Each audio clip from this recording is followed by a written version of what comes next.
Hey there, this is Andrew, and I am bringing you a. This will be the final house walkthrough that I do for Winds of Exchange. We're going to be doing Unfathomable, who are really good in Winds of Exchange. I love them. So, some starters. If I am sitting across from an opponent playing Sealed in Winds of Exchange and they have Unfathomable, I'm really concerned about control. There's just a lot of really good disruption in Unfathomable, both in the kind of hard player disruption side, limiting what I can and can't do, but also in kind of soft board control, exhausting, bouncing, stuff like that. Um, yeah, that's pretty much what I'm worried about. Um, any other big deals? They have some solid capture. Whirlpool remains a really fun and interesting card, but it's rare. So yeah, that's a pretty good overall picture. They do have some really big creatures that can be annoying. Okay, in addition to that, let's see. If I open a new Winds of Exchange deck and I have Unfathomable, the house I'd most like to get along with them is probably Brobnar. It just seems like getting to keep the board clear and sprint with Brobnar while slowing the opponent down with Unfathomable makes for a really nice combo. My favorite in-house in-set combo, I think, is probably Kamalani with Abyssal Sight. Although Abyssal Sight Befuddle is also just insanely good. So, but yeah, if you can use use Abyssal Sight to knock a specific card out of your opponent's hand, find out what's in their hand, and you just made 2 tokens. That's pretty cool. Abyssal Sight Befuddle is probably even better though. To know what's in your opponent's hand and then say, and you can only play this house is just super good. And then if I could have a legacy card, I actually have one copy of this of Brain Drain, which also does kind of a similar thing to Abyssal Sight. It delays it instead. That's also great. Having Brain Drain as a legacy was pretty cool. And if I could have a Maverick, I'd love to have some taunt in Unfathomable for cards like Bryo's Arc and Cop. Maybe like a Pax Sariana too. Actually, you know what? Pax Sariana maybe I'm going to go with that with Bryo's Arc. I think would just be really nice. All right. So yeah, wow. Pax Sariana on the same turn you play Bryo's Arc is just rude. Okay, so let's start working through the cards here. We're going to start with Brackish Shoreline. It's an artifact with an amber. It's a location. It says after creature fights, it doesn't ready during the ready card step. That's some of that soft board control that I mentioned. Yeah, it's interesting. Although notice this applies to both sides. That's interesting. All right, Bryo's Arc, the big one, just amazing. 6 power Aquan. When your opponent plays an action card, instead of resolving its play effect, destroy the creature on your left flank. So it is wiping your board, but not letting them do what they want is really strong. Corrode, also one of my favorite cards. It's an action with an amber. You get to choose to either destroy an artifact, destroy an upgrade, or destroy a creature with armor. Yeah, it's just really good. So flexible, and I really like that. And artifact control is hard to come by, so when you get Corrode, hey, that's a pretty nice bonus. Okay, Extrematode Infection. This one's funny and weird. It's an upgrade with an amber. It says at the start of your turn, you remove a hatch counter from Extrematode Infection. Then if it has no hatch counters, you destroy this creature, and make 3 token creatures. When you play it, you put 3 hatch counters on it. You can use this on an opponent's creature, so it'll destroy it slowly. Yeah, pretty gross. Because all this at the start of your turn stuff is referring to you, the controller, the player of the upgrade, not uh, the creature it's attached to. Okay, Guilt Spine School is a 1-power excuse me, is a 1-power Aquan with 5 armor. It says that token creatures don't ready during their controller's ready card step. That's pretty weird. When you play it, you make 3 token creatures. Yeah, pretty crazy. So it's kind of this is an interesting one. It almost has like a little bit of an Equidon flavor in that it has a high benefit, but then it kind of kneecaps itself, and then you probably want to destroy it, but it has 5 armor. So yeah, this is an interesting one. This is great though too with a card like Abyssal Sight, because you can make those tokens and then kill the Guilt Spine School right away, and that's often pretty good. Okay, Hypoxia is an action with an amber. When you play it, you destroy each token creature. Yeah, that's pretty cool. Obviously only matters in set, but still pretty cool. Okay, Killigog's Trench is an artifact. It's a location. At the end of your turn, you place 1 depth counter on it, and then you destroy each creature with power equal to the number of depth counters on Killigog's Trench. So the first turn you play it, it will destroy all 1s. Next turn, it'll destroy all 2s, etc. Which is a very nice effect. It's kind of fun. Okay, Latgaboon. This is not a good one. It's a 3-power Aquan. It gets +1 counter for, +1 power for each other exhausted creature. If there are 3 or more other exhausted creatures, it gets Skirmish and Hazardous 5. It's fine. It's just, it's fine. But it's not great. Alright, Offering to Killigog. This is an artifact. It's a power. It has Omni, destroy a friendly creature. If you do, choose a creature in your discard pile and place it face down under Offering to Killigog. And it also has a second Omni effect, which is to make each card under Offering to Killigog a token creature as if the card was on top of your deck. Now you can only do 1 of those each turn, but it's pretty interesting. There are some weird, you can do some interesting things if you have this and Sandhopper, where you can basically pull a card. It's a slow way to pull things from your discard pile back out, but it's a little slow.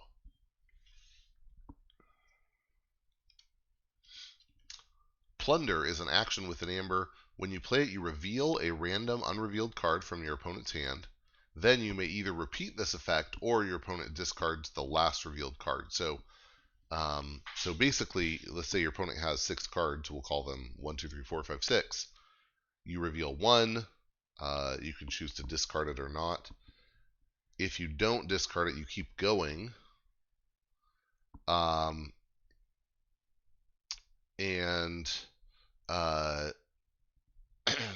Reveals 2. Do you want to discard 2? No. Okay, let's go to 3. Okay, I'll discard 3, and then you stop. Now, but if you reveal, you can't go back. So if you reveal that 3rd card, you can't go back to the 1st or 2nd card.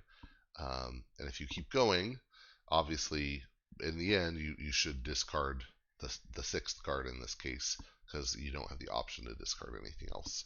So anyway, it's an interesting one. But if you have a card you're really worried about, then this is a way to work through their whole hand. If you combine this with a card like Abyssal Sight, or if you just have 2 of this, then you can hunt for a particular card. You know ahead of time what's there, which is really strong. So it effectively becomes pick a card to discard. Very nice. Okay. Primordial Vault. So this is the rare in Unfathomable that'll bring in the rare token. So Primordial Vault is actually, sorry, this is the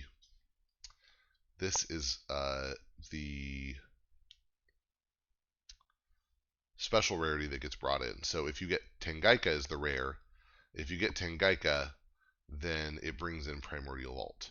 So Tangaika is a 25 power beast with 2 Amber Pips, Splash Attack 5, and Fight Gain 1, which is really, it's a great card. But you can you can't play it unless you control 4 or more cultists. So if you get Tengaika, then you're going to have Cultist as your token. Cultist is a 2-power Aquan who has action destroy Cultist. If you do, ward a friendly creature. So if you have 4 or more of these, then you can play Tengaika. Otherwise, you can't.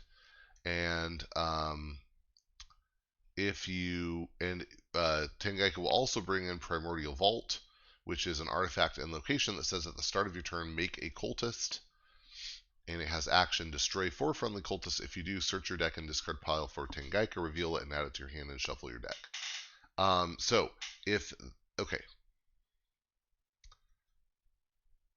to use this right, you actually need to have 8 cultists. You destroy 4 of them, bring out Tengaika, and then you can play it because you still have 4. It's a tall order, but getting to make 1 token per turn is pretty good. So that's the really nice thing about this. I wish this didn't specifically reference cultist, because if you use it in an alliance deck, if cultist isn't your token, then this doesn't do anything. Okay. Next, Rustmizer is a 5-power beast. After it reaps, you exhaust each enemy artifact. That can be cool. It's interesting, at least. Yanthy Ghostfin is a 3-power Aquan with elusive. After it reaps, you purge a creature from a discard pile, and if you do, you make a token creature. And that's pretty cool. That's a nice effect. I think that's extra nice, potentially, against Grim Reminders now. Sybil Waymare is a 5-power Aquan.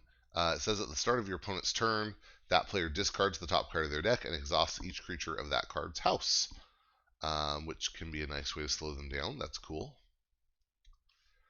So Bob's Thingamabob is a... Why was Yanthy Ghostfin... Wow, okay. I just did it out of order because it's 382. It's an uncommon. I'm still in the rares. Okay, so Bob's Thingamabob is an artifact, an item. It has an amber. It says after your opponent forges a key, exhaust each creature they control. That's kind of a cool effect, but a little bit. I mean, it matters twice, right? Potentially. Okay, Tawiki Kraken is a 12-power beast. When you play it, you have to exhaust 2 friendly Unfathomable creatures. If you don't, you destroy the Kraken. So basically, it can't be played unless you can exhaust 2 Unfathomable creatures as it comes out. After it fights or reaps, you deal 2 damage to a creature with 2 splash. It's kind of, this exhaust 2 is kind of a bummer. It might be better, honestly, in Grim Reminders, where you could play it off turn, like with a BR Geist or something. Are there ways, I guess with Starlance you could maybe do that even in WoW. Alright, Thalassophobia is an action with an amber. When you play it, you discard the top 10 cards of your opponent's deck. The Chosen One, this is a cool card. It's a 9-power Aquan. Instead of readying creatures they control during their ready card step, your opponent deals 1 damage to the Chosen One for each exhausted creature they control. So this really makes it take a while for your opponent to get to use any creatures. It's very nice. Yeah, solid card. Weak Link is an upgrade with an amber, and it gives a creature the ability while this creature is exhausted, your keys cost +6. Rude. Alright, here's Whirlpool. It's an artifact with an amber. It's a location.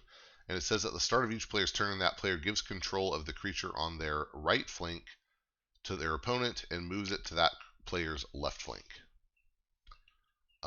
Yeah, pretty cool. So it just goes around like this, the creatures. And really, this can change how you play. It's a really fun card. Okay, Allusions of Grandeur is an action with an amber. When you play it, you choose a house on your opponent's identity card. If your opponent does not choose that house as their active house on their next turn, you gain 3 amber.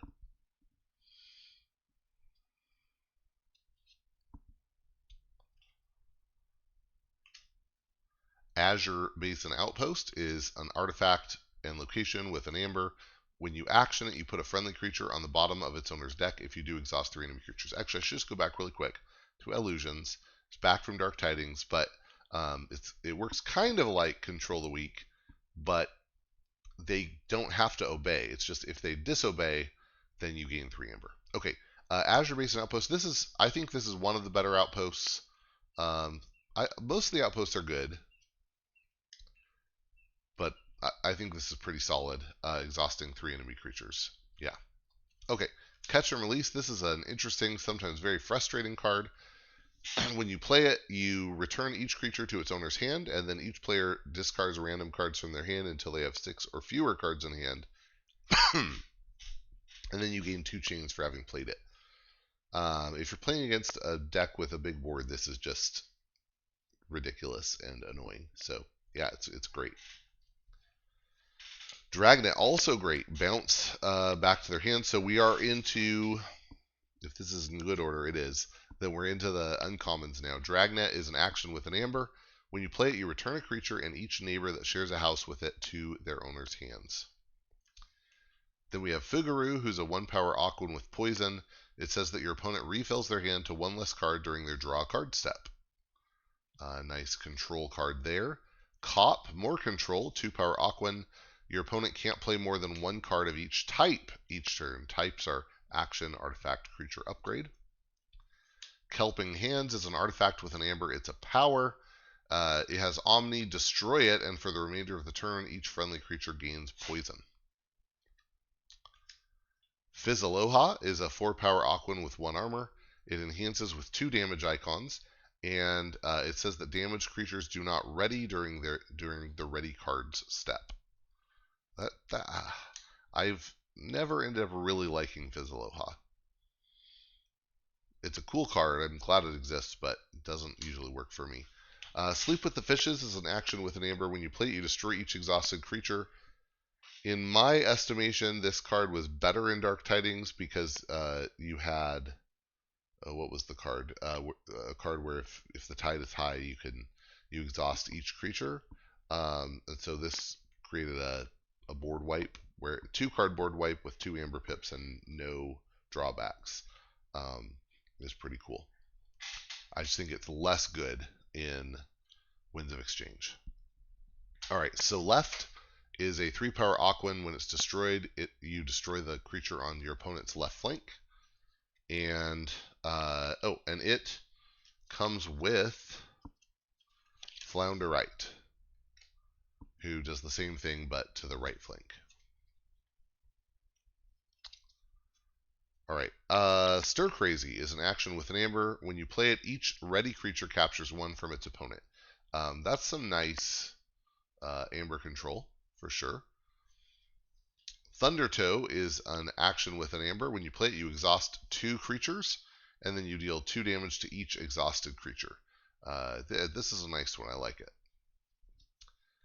Okay, Timothy the Damned is pretty strong. He's a 4-power Aquan. While you control a token creature, your opponent can't forge keys. Boom. That's pretty strong. And when you play it, you make a token creature, of course. Okay, Under Pressure is an upgrade with an amber. It says this creature can't ready. Oh, by the way, I'll just say Timothy, one of the crazy things about him is he gets around all the key cheating, and they can't forge. Really nice. Okay, Under Pressure, this creature can't ready. Yeah, the solid fish behavior. Watch Your Step is an action with an amber. This also works like Control the Weak or Illusions, but it is soft like Illusions. So your opponent can disobey, but if they do, you make 2 token creatures and ready them. Here's where that Yanthy Ghostfin goes. Bubbles, great card. We're into the commons now. Bubbles is a 5-power Aquan. When you play him, you put an enemy creature on top of its owner's deck. That's super good. Then we have Abyssal Sight, an action with an amber. When you play it, you destroy a friendly creature. If you do, look at your opponent's hand and choose a card from it. That player discards that card. It's very, very strong anti-combo card. Adult Swim is an action with an amber. When you play it, you put each creature with power 3 or lower on top of its owner's deck in a random order. All this putting stuff back on top of the deck is really nice. Befuddle, so good. It's an action with an amber. When you play it, you choose a house on your opponent's identity card, and during their next turn, they can't play cards of other houses. This is it's a really strong control card. And the obvious comparison is between this and Control the Weak, because they are similar power levels. And the answer to which is stronger is contextual. In a vacuum, Control the Weak is stronger because Control the Weak says they have to pick a certain house. So obviously they can't play cards of other houses, unless you push them into Logos or Star Alliance and they have house cheating abilities. But other than that, Control the Weak is going to be stronger in a vacuum. But we're not in a vacuum. So if you have Befuddle with Abyssal Sight, suddenly you get to see their hand and then make a choice, which is stronger than Control the Weak, I think, if you can do both of those things. Additionally, you might have two Befuddles. Well, if you play two Befuddles, you can make it so your opponent can't play any cards. Because with the first one you pick House A, so they can't play cards that aren't House A. And then with the second one you pick House B, now they can't play cards that aren't House B. Well, no cards are both A and B, so they just don't get to play cards. Amber Skies, maybe we'll change that, but yeah, so that's pretty good, pretty strong. Okay.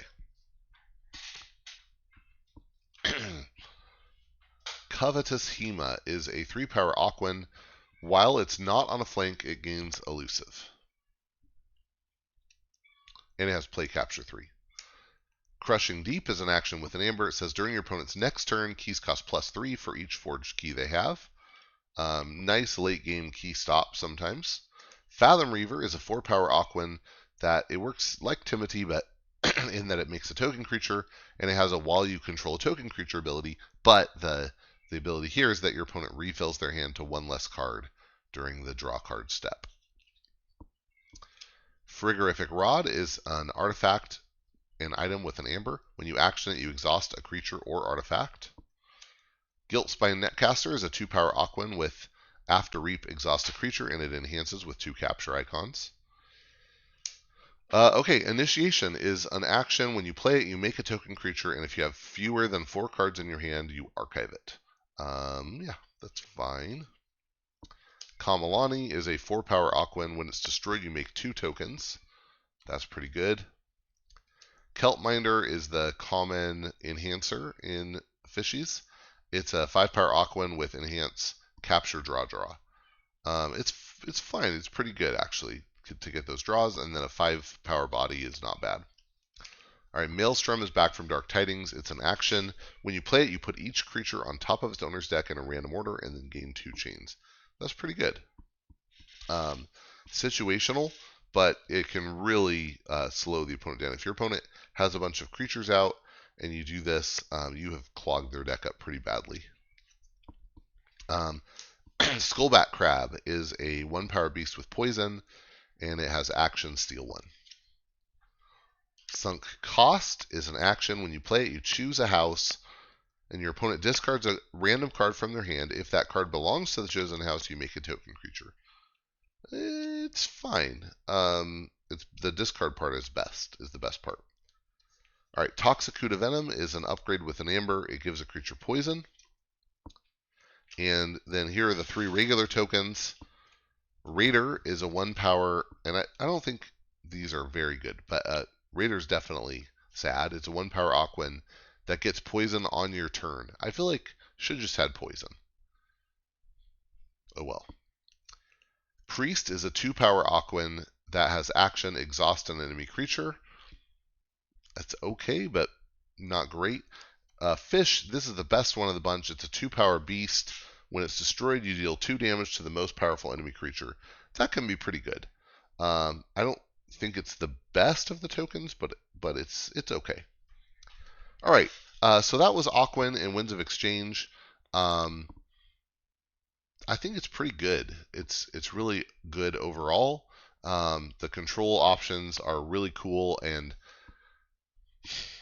I think a lot better than in Dark Tidings.